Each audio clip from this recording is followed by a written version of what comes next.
Welcome to the Vince Goodrow Podcast, On Your Way to Work podcast. We're here to talk about sports. Oh, by the way, just want to tell you, I hope you guys have a good Friday. It is Friday. We finally made it through the week. I don't know what you guys have planned for Friday. I know I got some stuff planned out. I got a Giant Dodger game going to after work today. Just got paid today. So I'm sure a lot of you guys did as well. It's going to be a good day. It looks like it's going to be nice outside today. I'm just excited. We just got through with the NFL draft here on this May 9th, 2014. What did you guys think? I mean, it was a pretty crazy draft. I mean, I was freaking out. I was just so happy for everyone out there when it comes to mock drafts. Everyone, again, got proven wrong. I mean, I got 7 right. I don't know about you guys. Todd McShay, Mel Kiper. Wonder what those guys got. Last year they had 7 or 8. I'm thinking they might have got a great deal less this year. Who'd you guys think was a little bit overhyped? Who'd you guys think was a little underhyped? I mean, I'll tell you one thing. I don't understand what the hell Jacksonville's thinking. Bortles at 3. I mean, you have to think after that pick, especially we're 10th, 11th pick in. When you see that no other quarterbacks are going, couldn't you have drafted down? I mean, couldn't you have traded down? Couldn't you have done something like that? I mean, Cleveland did. Look at Cleveland. Cleveland made out with a draft, at least the first round. They made out hard. I mean, they got 2 first-rounders next year.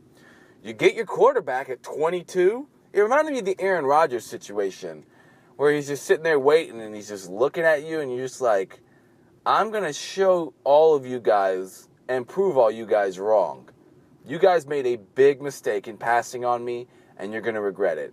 But in the end, and they also got one of the best corners in the draft. They might have, low-key, they might have one of the best young cornerback duos in the NFL. I mean, that's all. I mean, Cleveland's defense is utterly disgusting. Already duly noted. They've got a very solid young defense.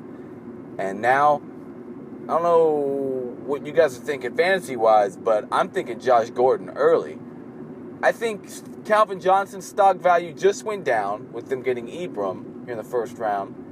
I think Ebram's going to take away a lot of red zone touchdowns, especially you guys who owned Foria or Pettigrew last year. I know those 2 guys didn't really do much for you. Especially, I mean, Foria, kind of gave you one of those little cock teases where he had, 3 touchdown catches, and then it just kind of disappeared off the face of the earth.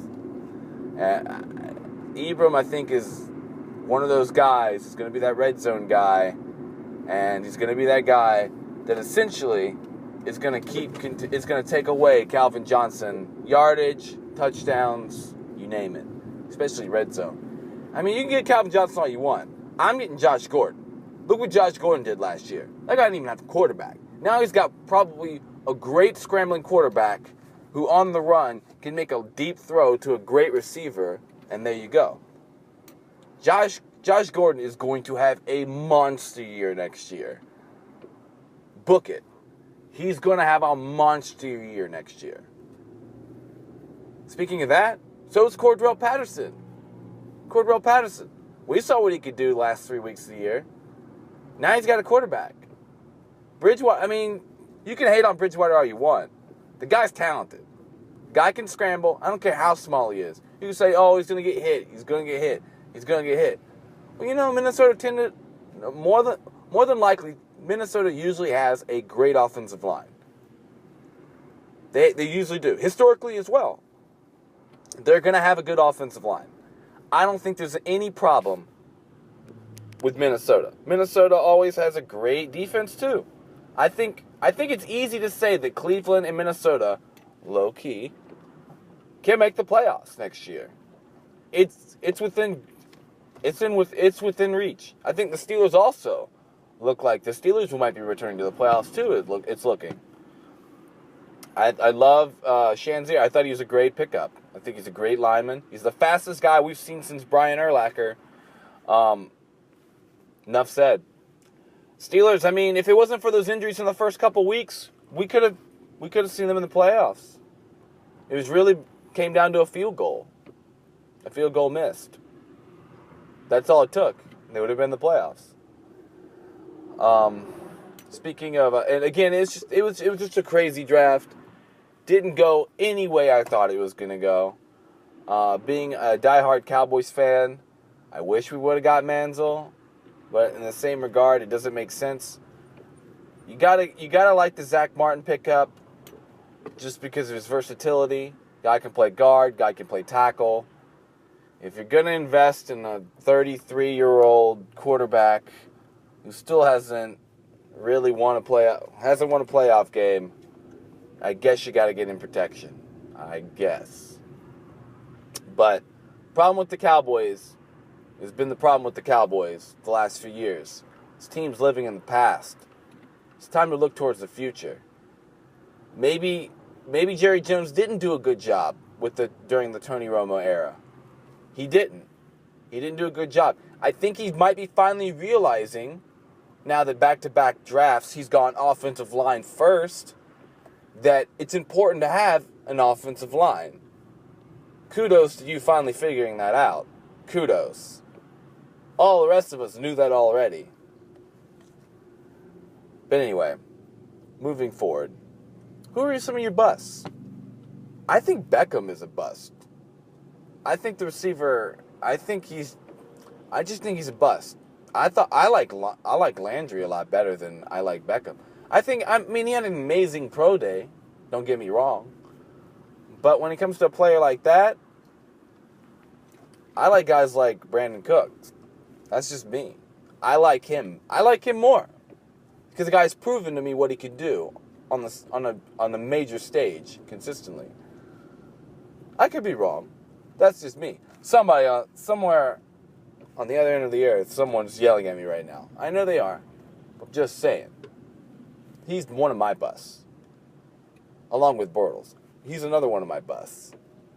I think those guys aren't going to be what they're worth, especially at that pick. I don't like it. I don't like it at all.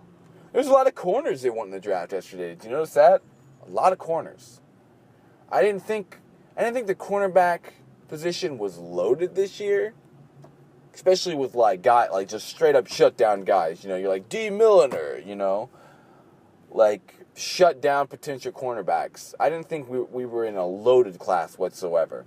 I thought safety wise, we were pretty good. I'd say in the end of the draft, especially let's just go back onto the defensive side of the ball.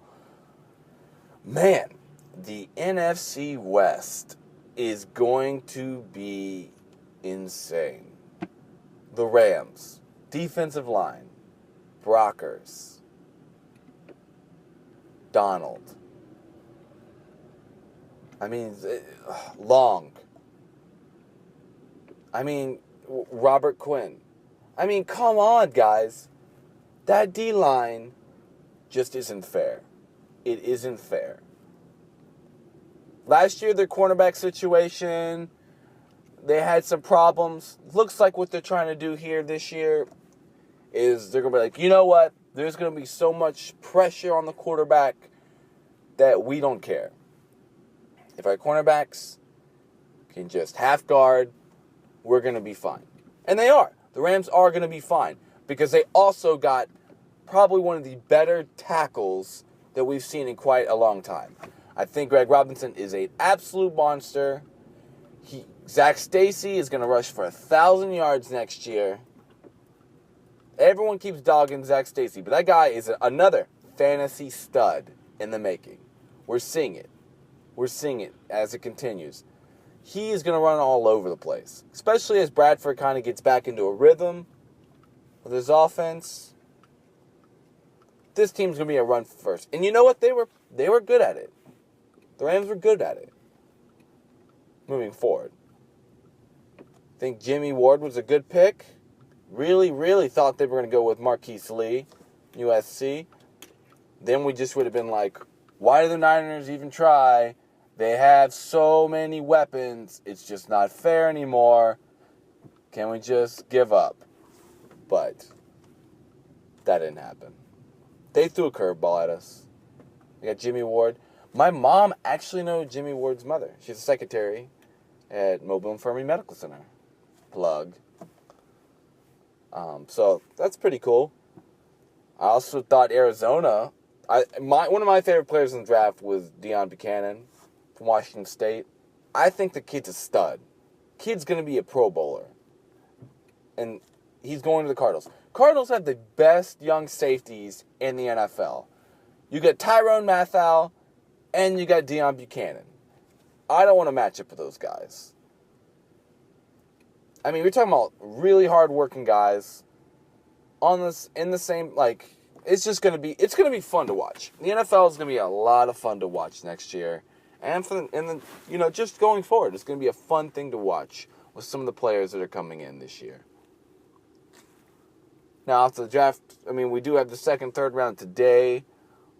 Pretty excited about that. It's going to be interesting to see where some of these other guys still land up. Cannot believe Mr. Robinson from Penn State is still there. Cannot believe it. Cannot believe it whatsoever. Cannot believe it. It's gonna be fun. There's gonna be a lot of guys. Another one of my busts. I almost forgot about this week. What were the Eagles thinking? Getting that guy from Louisville, D end. Anyone else think? Well, what about the guy from Missouri? Any of the guys from Missouri? I mean, I didn't see it. I didn't see it at all. Trade down and get that guy. I don't see it. I don't understand it. I mean, I guess Chip Kelly, he's obsessed with those long-arm athletes on the defensive, anyone on the defensive line. He loves experimenting with that stuff. I don't know if you guys saw, I think he was a Merchant Marine he signed. He was like 6'9". When he drafted another DN, I was just like, I don't understand, because you just got this other guy. I mean, granted, I don't know how he's going to match up in the NFL, but, I mean, don't you need a cornerback? That was your biggest problem. Don't you need a receiver? You have Robinson right there. The guy's a fucking monster. You're going to let him go? Marquise Lee. He's going to be gone. By the time unless the Eagles end up decide if they're going to trade up and get another and try to get one of those guys, or hope that the kid from Indiana's still there. I didn't quite understand where they were going. But we'll see. It's going to be a fun second, third round to pick today. I won't get to watch all of it because, again, I'm going to the Giants-Dodgers game. Really excited. So excited. I've always wanted to see Madison Bumgarner pitch. This will be my first time getting to see it. I know everyone out there transitioning from football to baseball, you're like, you're crazy. Baseball's boring as shit. Why are you even talking about pitching? It's even more boring. Well, I like baseball, and I like pitching. I think pitching is very fun, especially when you see things like yesterday with the Rays game, where they had the bases loaded in the 6th inning, and Boxberger came in, first reliever, which I believe they got in the Alex Torres trade. I believe that's the same guy. They got him in the trade. It was a big trade for Alex Torres. Logan Forsythe, I think is his name. And they picked up this kid, Boxberger, who came in last night and on 9 pitches struck out the side with the bases loaded. 9 pitches. Crazy. That is utterly insane. Blows my mind. Blows my mind. Out of control. Nerdgasm Central. Can't believe it. I mean, strikes off the side. Are you kidding me, dude? It reminds me of my playing days. Wasn't very good. It was funny because the coach was really nice, and he was always about, hey, I want to develop you. You know, you want to try something different. I've always wanted to pitch. When I was a kid, I used to go out, throw a tennis ball up against the wall. It was my thing. I loved it. I utterly loved pitching, but I wasn't any good. Like, I remember one time, he let me in for an inning to pitch. I walked the bases loaded, and then I struck out the side. So I kind of